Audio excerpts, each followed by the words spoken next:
Assalamualaikum warahmatullahi ta'ala wabarakatuh.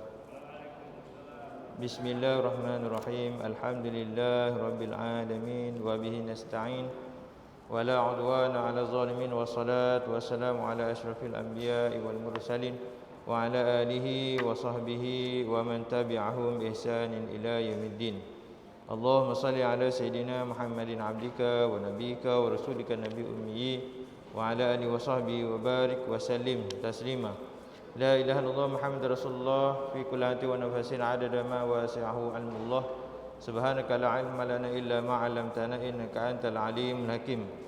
Rabbi shrah li sadri wa yassir li amri wahlul 'uqdatam min lisani yafqahu qawli. Allahumma iftah lana qulubana fi talabil ilmi warzuqna al-ikhlasa fihi wal 'amala bihi wan nasra bihi hatta ya'tiyana al-yaqin. Allahumma faqihna fid din wa 'allimna ta'wil. Allahumma harimna lazata ma'siyatik warzuqna lazata ta'atik. Allahumma a'inna 'ala zikrika wa syukrika wa husni ibadatik. Ya Allah, al-aman al-aman al-aman ya hafiz ya mujib khallisna minal waba.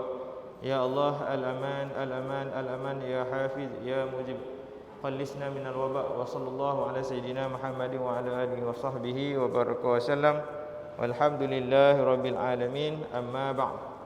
Muslimin muslimat hadirin hadirat yang dirahmati Allah, pertama sekali marilah kita bersyukur kehadrat Allah Subhanahu wa taala kerana dengan nikmat iman Islam dan juga nikmat ihsan, Allah memberikan peluang kepada kita untuk bersama-sama mengimarahkan masjidnya, rumahnya, dengan kita mengerjakan solat fardu 5 waktu sehari semalam, dan juga dengan kita ni iktikaf, kita duduk dalam majlis ilmu. Mudah-mudahan dengan keberkatan majlis ilmu ini memberikan kekuatan kepada kita untuk kita istiqamah mengerjakan segala amal kebaikan yang diperintahkan oleh Allah Subhanahu wa taala, dan juga ia menjadi kekuatan kepada kita untuk kita meninggalkan, menjauhkan segala perkara-perkara yang dilarang oleh Allah Subhanahu wa taala.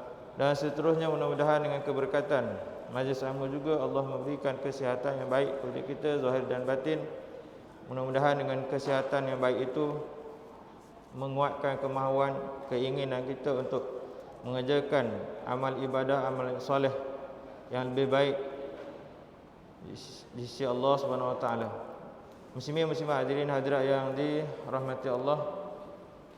Jadi oleh kerana sekarang ini dah bulan Rabiul Awal, bulan yang disebut sebagai Rabiul Anwar, bulan yang bercahaya, bulan yang di dalamnya ada kelahiran baginda Nabi sallallahu alaihi wasallam, iaitu bulan yang agung dengan kelahiran baginda Nabi sallallahu alaihi wasallam. Jadi oleh kerana itu pada malam ni saya nak ambil kesempatan untuk berhenti sekejap daripada membicarakan tentang kitab Bidayatul Hidayah, dan malam ini saya nak bercakap sedikit tentang baginda Nabi sallallahu alaihi wasallam. Boleh? Nak ambil peluang, nak ambil kesempatan bersempena dengan bulan Rabiul Awal. Walaupun program masjid ada program yang khas, ceramah Maulid Rasul kan, tapi tidak menjadi satu kesalahan. Kerana apa? Nak cerita tentang baginda Nabi SAW ni bukannya sejam 2 jam. Kadang-kadang oleh sebab tu di setengah tempat para ulama buat majlis Maulid Rasul ni sepanjang Rabiul Awal, tiap-tiap hari. Bahkan sebelum Rabiul Awal tu dibuat majlis bacaan sirah Nabi sallallahu alaihi wasallam. Kerana nak cerita tentang Nabi sallallahu alaihi wasallam ni banyak, bukannya sedikit keagungan baginda Nabi sallallahu alaihi wasallam. Kalau nak diceritakan tu tak akan habis, tak akan habis. Jadi pada malam ni saya nak sentuh beberapa perkara yang berkaitan dengan baginda Nabi sallallahu alaihi wasallam, supaya kita kenal baginda Nabi sallallahu alaihi wasallam tu dengan lebih dekat lagi, dengan lebih rapat lagi, sehingga kan menimbulkan rasa kasih dan cinta kita kepada baginda Nabi sallallahu alaihi wasallam, dan kita bersyukur kerana menjadi umat baginda Nabi sallallahu alaihi wasallam. Yang mana nabi-nabi lain pun bercita-cita nak jadi umat Nabi sallallahu alaihi wasallam. Apatah lagi kita ni sudah ditakdirkan untuk menjadi umat baginda Nabi sallallahu alaihi wasallam. Di antara kemuliaan baginda Nabi sallallahu alaihi wasallam yang disebutkan oleh para ulama dan juga disebutkan oleh baginda Nabi sallallahu alaihi wasallam sendiri dalam hadisnya, yang pertama adalah baginda Nabi sallallahu alaihi wasallam itu adalah penghulu anak Adam, penghulu sekalian manusia. Penghulu sekalian manusia. Apa artinya? Nabi sallallahu alaihi wasallam ni penghulu seluruh manusia daripada Nabi Adam sampailah manusia pada hari kiamat. Jadi penghulu, jadi ketua. Jadi ketua daripada Nabi Adam sampailah umat akhir zaman. Jadi hebat tak hebat Nabi sallallahu alaihi wasallam ni, walaupun Nabi sallallahu alaihi wasallam ni adalah nabi yang terakhir, nabi yang terakhir sekali, tapi jadi penghulu, jadi ketua untuk semua umat manusia. Tak kira zaman nabi mana-mana pun. Dia Nabi sallallahu alaihi wasallam lah yang jadi penghulu dia, yang jadi ketua dia, yang jadi manusia yang utama di kalangan manusia-manusia yang lain. Apa buktinya? Buktinya dalam hadis Nabi SAW sendiri menyebutkan, sebelum kita sebut hadis tu, dalam Quran dia sebut apa?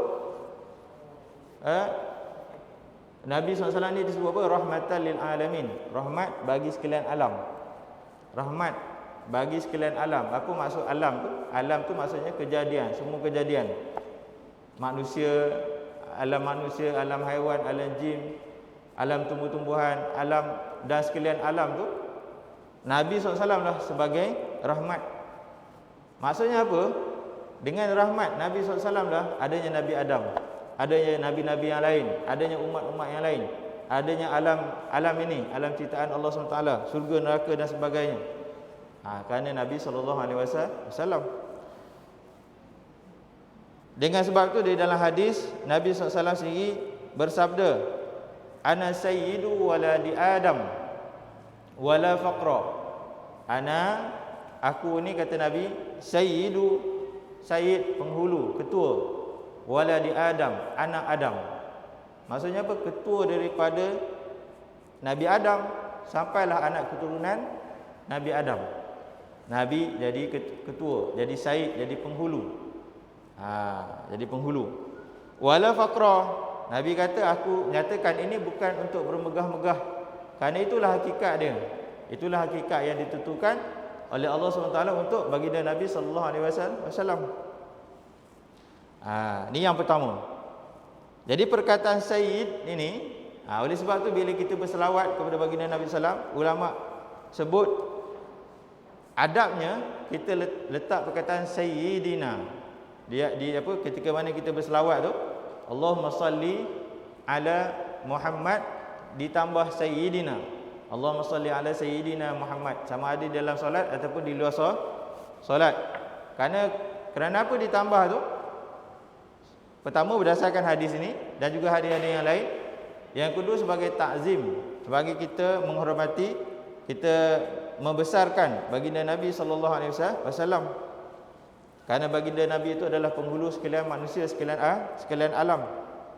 Maka ditambahlah Sayyidina Muhammad dalam selawat.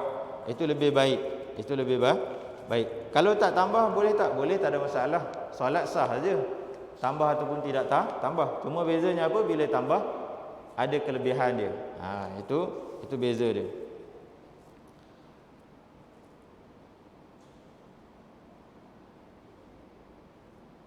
Ini pangkat yang diletakkan oleh Allah Subhanahu Wa Taala. Bayangkan kita, kalau orang manusia biasa ada pangkat, kalau kita tak panggil pangkat dia kan, marah dia kan. Dia ada pangkat Datuk Tan Sri, tak panggil Datuk Tan Sri, panggil Cik je, marah dia kan. Ini sudah pangkat yang dibagi oleh Allah Subhanahu Wa Taala. Kenapa kita tak nak sebut Sayyidina tu? Bukannya susah pun. Sebut Sayyidina tu darjatnya tinggi di sisi Allah Subhanahu Wa Taala kita, kerana kita mentakzimkan baginda Nabi sallallahu alaihi wasallam. Ini isyarat yang pertama bahawa Nabi sallallahu alaihi wasallam ni lebih tinggi darjatnya daripada sekalian sekalian manusia, sekalian para nabi-nabi yang lain, hatta sekalian alam kejadian Allah Subhanahu Wa Taala. Ini yang pertama. Dan Nabi nyatakan itu bukan untuk berbangga-bangga, bukan untuk berbangga-bangga. Jadi maka dengan itu tak heranlah kalau nabi-nabi yang lain minta kepada Nabi sallallahu alaihi wasallam, minta kepada Allah untuk jadi umat Nabi sallallahu alaihi wasallam. Bayangkan Nabi sudah pangkat Nabi minta nak jadi umat Nabi sallallahu alaihi wasallam. Bayangkan. Dah duduk pada kedudukan yang tinggi tapi minta nak jadi umat Nabi sallallahu alaihi wasallam. Kenapa? Karena kedudukan Nabi SAW itu tinggi darjat dia. Jadi kita ni kira untung, sangat-sangat untung. Jadi kita kena bersyukur. Yang kedua adalah baginda Nabi SAW ini adalah pemegang panji-panji kemuliaan. Kalau tadi Nabi SAW adalah pembulu sekalian manusia, Sayyidu waladi Adam. Yang kedua ini adalah Nabi SAW adalah pemegang panji-panji kemuliaan.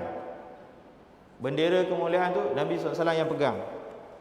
Karena dalam hadis disebutkan oleh baginda Nabi SAW sendiri, wa bi yadi liwa'ul hamdi yaumal qiyamati wala faqra. Di tangan aku ini, kata Nabi, panji-panji kemuliaan, panji kepujian, bendera, liwa', panji-panji ataupun bendera kepujian pada hari kiamat. Dan bukanlah untuk aku berbangga-bangga diri. Jadi di hari kiamat nanti Nabi SAW yang memegang panji-panji kemuliaan. Panji-panji kemuliaan. Itu di hari kiamat. Yang ketiga, kemuliaan baginda Nabi SAW ini adalah apa? Oleh kerana tadi disebut Nabi adalah penghulu sekalian alam, maksudnya Nabi SAW adalah ketua para Nabi dan Rasul. Nabi SAW ini adalah ketua para Nabi dan Rasul, bukan Nabi Adam. Walaupun Nabi Adam dilahirkan, dizahirkan lebih awal, tapi Nabi SAW adalah ketua para Nabi dan Rasul. Buktinya apa? Buktinya baginda Nabi SAW sendiri bersabda dalam hadisnya, Adamu faman dunahu tahta liwa'i yaumal qiyamati wala faqra.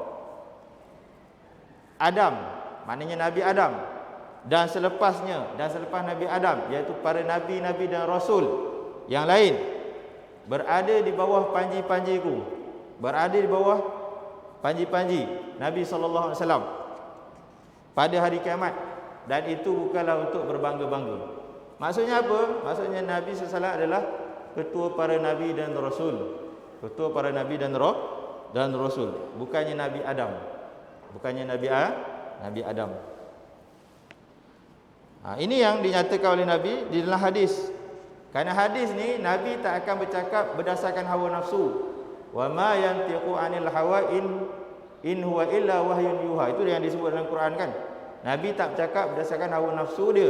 Nabi bercakap tu berdasarkan wahyu. Jadi apa yang Nabi sebut ni adalah wahyu daripada Allah Subhanahu Wa Taala. Jadi keistimewaan ni menunjukkan apa? Nabi SAW lebih tinggi darjatnya daripada Nabi Adam, lebih tinggi darjatnya daripada nabi-nabi yang lain. Nabi-nabi yang lain. Para rasul yang lain. Para rasul yang ada 124,000, para nabi 25 nabi dan rasul, ulul azmi dan sebagainya itu. Nabi SAW lah yang lebih tinggi darjatnya. Sebab Nabi SAW adalah ketua. Adalah ketua. Oleh kerana itulah keistimewaan yang ada pada Nabi SAW diberi keistimewaan pada umat baginda Nabi SAW yang tak ada pada umat yang lain. Kerana Nabi adalah ketua. Antaranya apa? Antaranya kalau umat-umat yang lain, kalau mereka nak solat, nak ibadat, mereka kena pergi masjid. Tak boleh solat kat rumah. Tak boleh solat di tanah lapang, tak boleh. Syariat dia macam tu. Kena solat di masjid, kena solat di tempat ibadat. Tempat ibadat yang dikhususkan, tak boleh solat tempat lain. Pasal di tempat lain tu dikira tidak bersih. Hanya tempat ibadat saja tempat yang bersih. Berbeza dengan kita umat Nabi SAW, nak solat kat mana-mana pun boleh.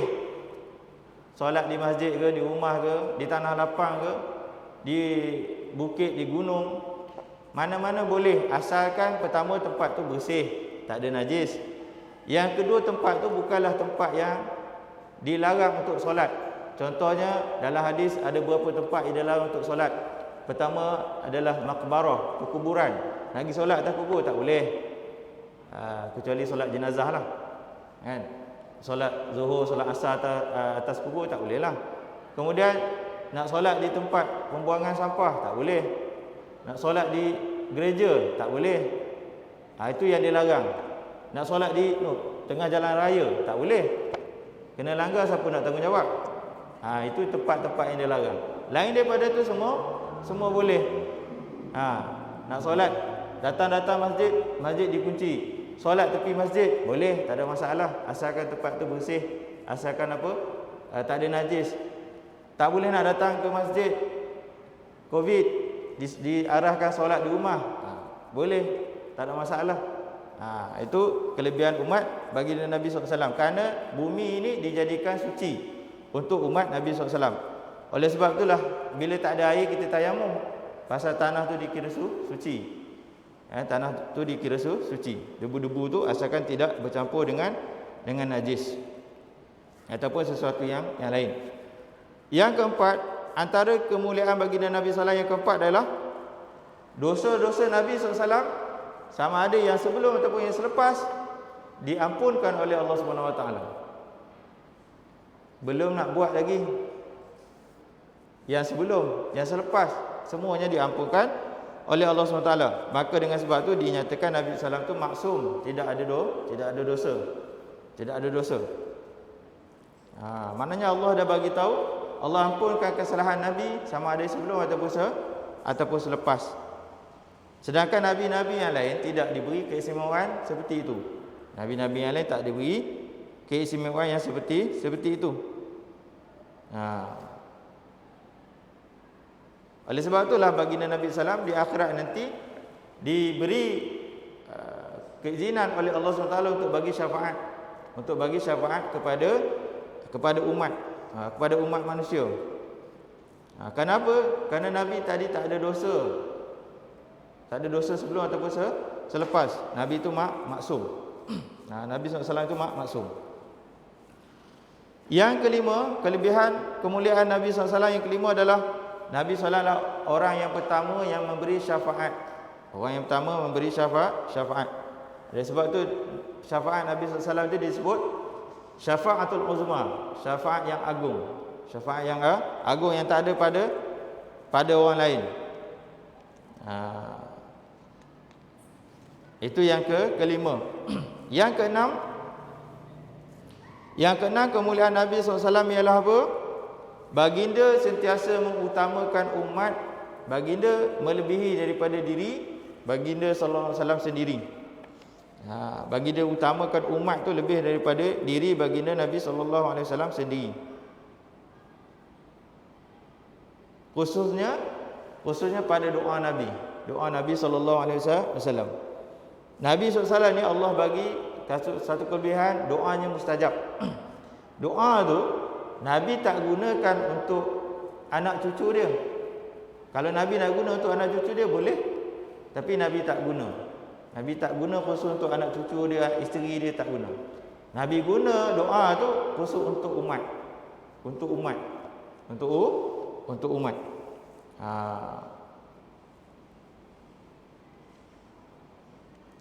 Jadi Nabi doa ni adalah untuk umat. Nabi tak guna untuk diri sendiri ataupun tak guna untuk doa tu untuk keluarga.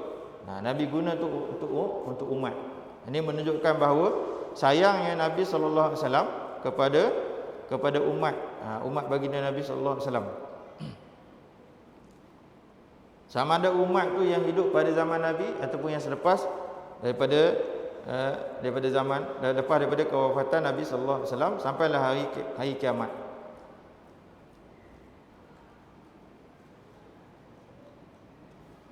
Dan yang ketujuh, antara kemuliaan Nabi sallallahu alaihi wasallam yang ketujuh ialah apa?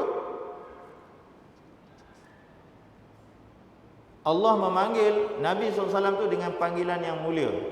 Dengan panggilan yang mulia. Yang mana panggilan itu tidak diberikan kepada nabi-nabi yang lain. Yang mana disebutkan dalam Al-Quran dan surah Al-Anfal, Allah memanggil Nabi SAW, ya ayuhan nabi, ya ayuhan nabi, wahai nabi, wahai nabi, wahai sang nabi. Kemudian dalam surah Al-Maidah ayat Allah SWT menyebut, ya ayuhan rasul, wahai seorang rasul.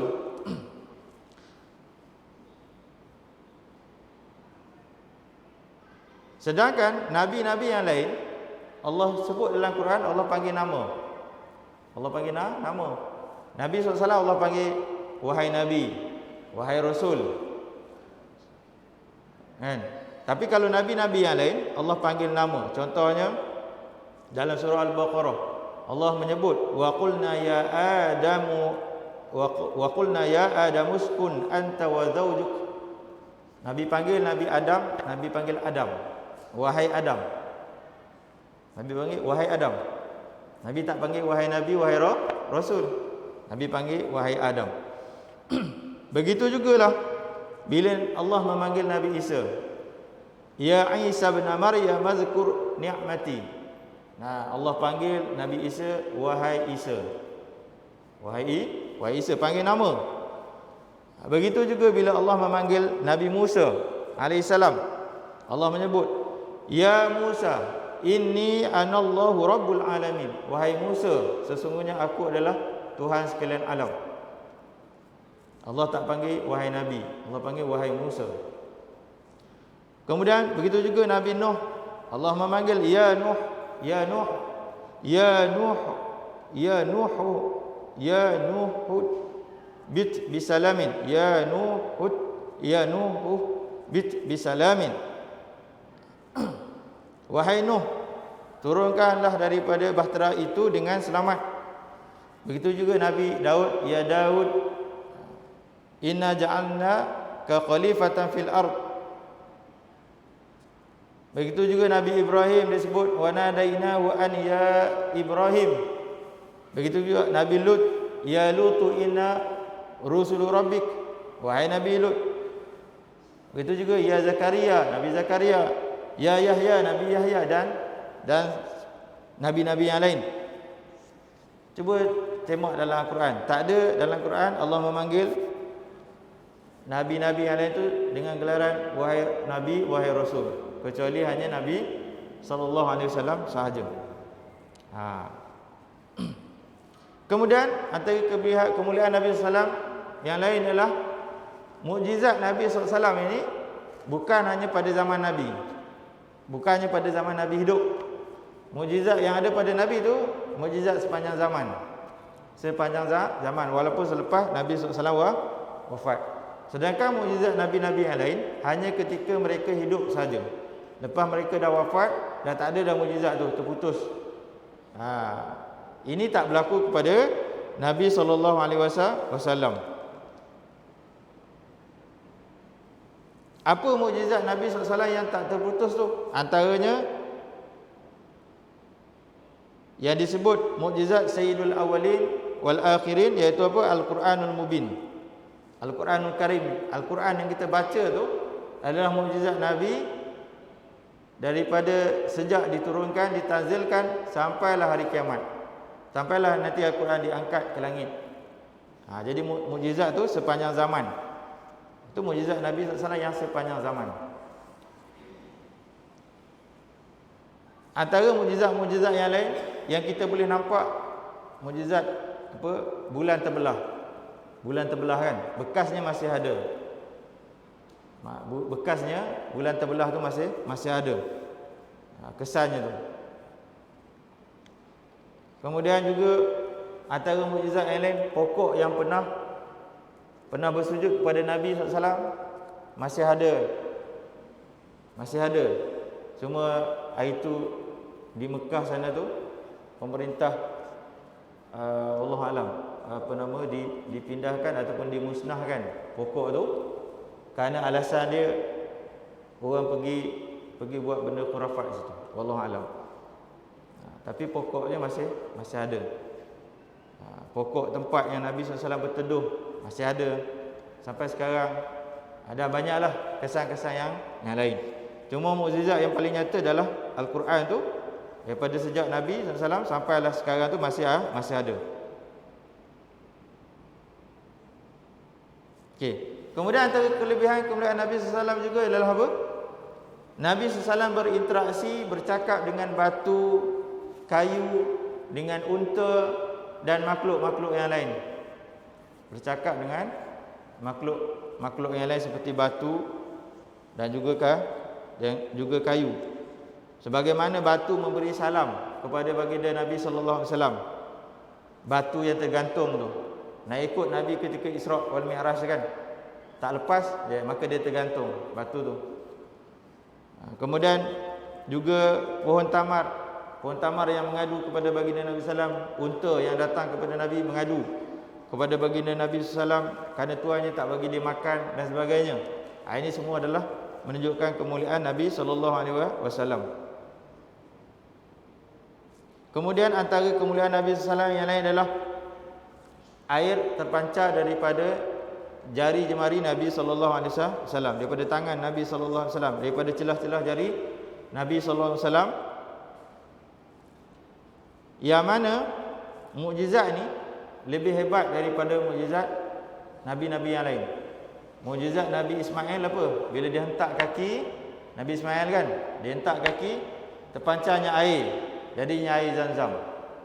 Nabi SAW air itu keluar dari celah-celah jari.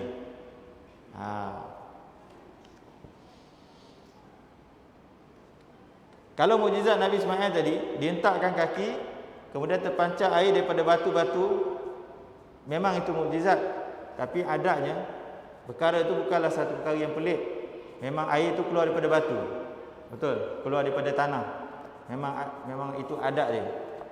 Cuma dijadikan tu mukjizat. Sebab duduk di padang pasir yang kering kontang, tiba-tiba keluar air. Tapi keluar daripada batu tu bukanlah satu perkara yang terlalu agung, pasal itu adat dia memang keluar daripada batu. Tapi air keluar daripada jari jemari ni, itu bukan adat kebiasaan yang berlaku. Itu menunjukkan apa? Kemuliaan Nabi sallallahu alaihi wasallam. Begitu juga mukjizat Nabi Musa yang keluar air daripada batu. Tak ada nabi-nabi yang lain mukjizat keluar air daripada tangan, daripada celah-celahan jari. Memang tak ada. Kemudian antara kemuliaan Nabi sallallahu alaihi wasallam yang lain ialah apa? Nabi sallallahu alaihi wasallam merawat orang yang buta. Mukjizat Nabi itu dapat menyembuhkan orang yang buta sejak lahir. Orang tu lahir semenjak lahir tu dia dah buta. Kemudian disembuhkan dengan mukjizat Nabi sallallahu alaihi wasallam. Orang tu kembali celik, tak buta, sihat sedia kala, seperti biasa. Ini mukjizat Nabi sallallahu alaihi wasallam. Kemudian antara kemuliaan Nabi sallallahu alaihi wasallam yang lain ialah umat Nabi sallallahu alaihi wasallam adalah separuh daripada syurga. Separuh daripada syurga itu adalah umat Nabi sallallahu alaihi wasallam, bukan umat nabi-nabi yang lain. Bukan umat nabi-nabi yang lain.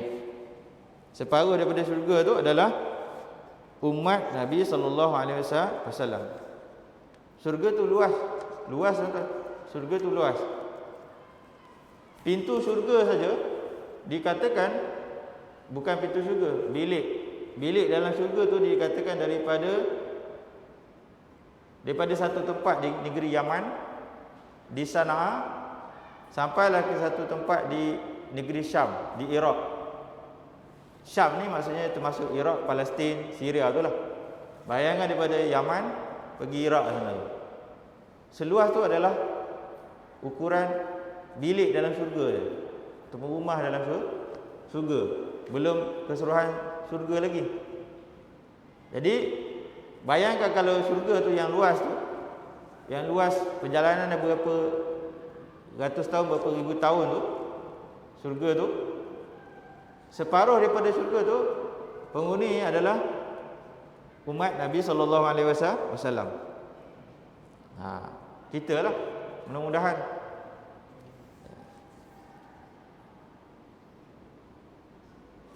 Itu kelebihan Kita menjadi umat Nabi sallallahu alaihi wasallam dan kelebihan baginda Nabi sallallahu alaihi wasallam. Kemudian antara kemuliaan Nabi sallallahu alaihi wasallam yang lain ialah Nabi sallallahu alaihi wasallam ni diutuskan kepada seluruh manusia, bukan kepada umat baginda saja. Diutuskan kepada seluruh manusia. Apa bukti dia? Bukti dia ialah pada zaman Nabi Daud AS, saya pernah cerita dulu kan, pada zaman Nabi Daud AS, ketika mana Nabi Daud baca kitab Zabur, lepas Nabi Daud beribadat di hamparan dia, kemudian dia baca kitab Zabur kan, kemudian ada satu cacing lalu, cacing merah kan, cacing merah lalu di hadapan dia, kemudian Nabi Daud tertanya-tanya, cacing ni apa manfaat dia Allah ciptakan, apa faedah dia Allah ciptakan makhluk sekecil ini. Kemudian cacing ini dengan takdir Allah SWT bercakap kepada Nabi Daud AS, mengatakan Allah jadikan aku ini untuk bertasbih kepadanya 1000 kali dengan tasbih subhanallah walhamdulillah wala ilaha wallahu akbar wala haula wala quwwata illa billahil azim pada setiap siang hari. Kemudian pada malam hari Allah perintahkan aku untuk berselawat kepada baginda Nabi sallallahu alaihi wasallam. Zaman Nabi Daud tu berselawat kepada baginda Nabi SAW dengan selawat Allahumma salli ala sayyidina Muhammadin abdika wa nabika wa rasulika nabi ummi wa ala alihi wa sahbihi wa barik wa sallim taslima 1000 kali. 1000 kali. Menunjukkan apa? Nabi SAW belum lahir lagi. Zamannya masih jauh. Tapi selawat kepada Nabi SAW. Menunjukkan apa? Menunjukkan Nabi ini adalah umat Nabi diutuskan kepada sekalian umat. Sekalian makhluk, sekalian umat. Bahkan di cincin Nabi Sulaiman, kalau tidak salah, di cincin Nabi Sulaiman itu ada ukiran Muhammad Rasulullah. Ada ukiran Muhammad Rasulullah. Bahkan disebutkan juga dalam riwayat ketika mana Nabi Adam alaihissalam diciptakan, kemudian Nabi Adam teringin nak ada pasangan. Kemudian Allah jadikan Hawa. Kita sebut Siti Hawa kan. Allah jadikan Hawa itu pasangan Nabi Adam. Tapi ada maharnya. Maksudnya kalau nak bersama dengan Hawa tu, Nabi Adam kena bayar mahar dia. Maharnya apa? Maharnya adalah baca selawat Allahumma salli ala sayyidina Muhammad. Allah tanya, macam mana kau tahu tentang nama Muhammad ni? Lalu Nabi Adam mengatakan, aku nampak nama tu di tiang aras. Nampak di tiang, tertulis Muhammad Rasulullah. Nabi belum lahir, tapi namanya sudah ada. Namanya sudah ada. Bayangkan namanya sudah ada berapa ribu tahun, berapa bilion tahun sebelum lahirnya Nabi SAW di Mekah pada 12 Rabiul Awal tahun Gajah.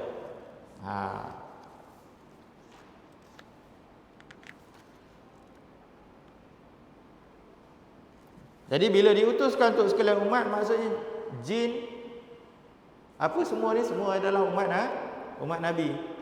Termasuklah jin tu adalah umat Nabi.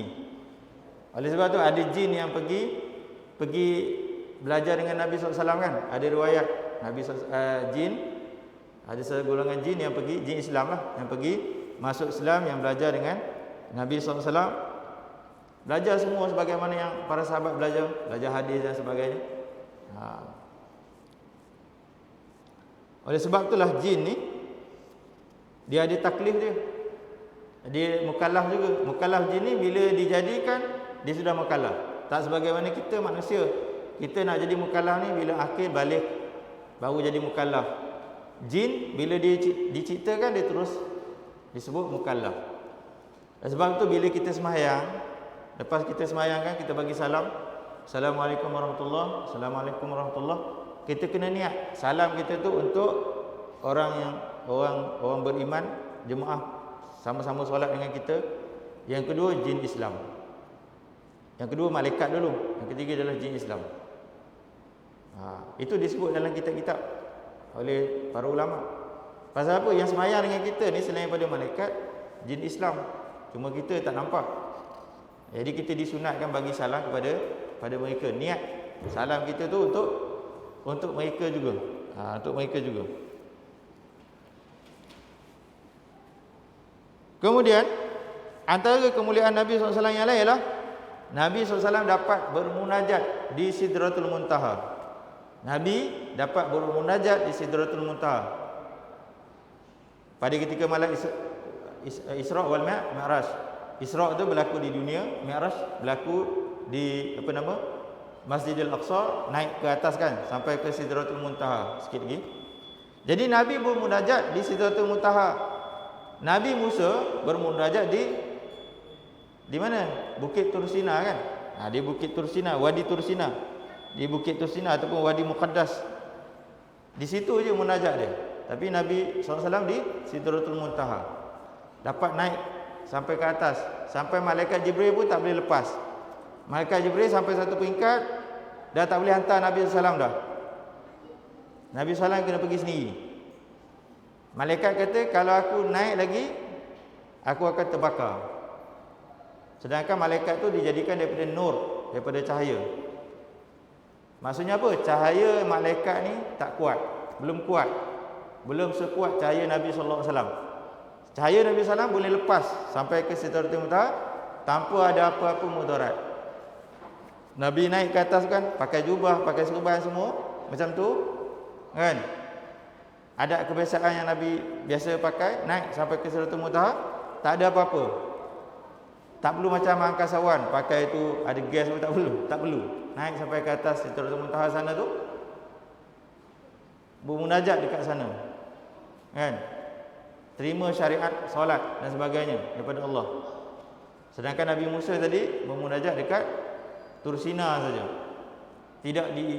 Tak dipanggil oleh Allah setinggi darjat Nabi sallallahu alaihi wasallam. Begitulah nabi-nabi yang lain.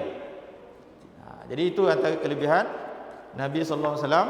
Itu sedikit saja antara kelebihan Nabi sallallahu alaihi wasallam yang banyak yang perlu kita tahu, yang mana mungkin sebahagiannya tidak disentuh ataupun jarang-jarang disentuh oleh ustaz yang lain.